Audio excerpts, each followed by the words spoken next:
అందరికీ నమస్కారం అండి. ఎలా ఉన్నారు అందరూ? అందరూ బాగున్నారని అనుకుంటున్నాను. కాలేజ్ డేస్‌లో అందరూ వన్ నైట్ బ్యాటింగ్ చేసే ఉంటారు కదా! అదేనండి ఎగ్జామ్ ముందు రోజు చదవడం. నేనైతే చిన్నప్పటి నుంచి అదే చేశాను. అదే ఇప్పటికీ ఉండిపోయినట్టుంది. ఎల్లుండి నుంచి స్టాల్స్ అయితే ఇప్పటికి ఇంకా ప్రిపరేషన్ చేసుకోలేదు. చూసారా మొత్తం అంతా మెస్సీగా ఎలా ఉంచుకున్నాను. అట్లీస్ట్ మినిమమ్ ప్రోడక్ట్స్ కూడా ఇంకా చేయలేదు. ఇవాళ నైట్ అంతా కూర్చొని చేసినా కూడా అవుతాయో అవ్వవో తెలీదు. అందుకేనేమో చిన్నప్పటి నుంచి ఎప్పటికప్పుడు చేసుకోవాలి, రేపటి పని ఇవాళ చేసుకోవాలి, ఎన్ని చెప్పినా మనం ఎలాగో వినాం కదా!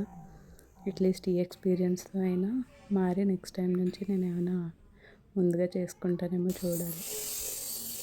లాస్ట్ టైం స్టాల్‌లో అనుకున్నంత రాలేదు కదా! ఈసారైనా వస్తారో రారో చూడాలి. యాక్చువల్‌గా 6th అండ్ 7th ఒక స్టాల్, 13th అండ్ 14th ఒక స్టాల్ అనుకున్నాను. బట్ అది సీఎం ఈవెంట్స్ ఏవో ఉన్నాయనేసి 6th, 7thది 11th, 12thకి పోస్ట్‌పోన్ అయింది. సో దానివల్ల 11th, 12th, 13th, 14th కంటిన్యూగా ఉన్నాయి. ఏమో ఈసారి ఎక్స్పీరియన్స్ ఎలా ఉంటుందో కంప్లీట్ అయ్యాక షేర్ చేసుకుంటా. ఈ మధ్యలో మీకు అప్డేట్స్ కూడా ఇస్తూ ఉంటాను. Let's hope for the best. ఉంటానండి. మళ్ళీ నెక్స్ట్ వీడియోతో మళ్ళీ కలుసుకుందాం.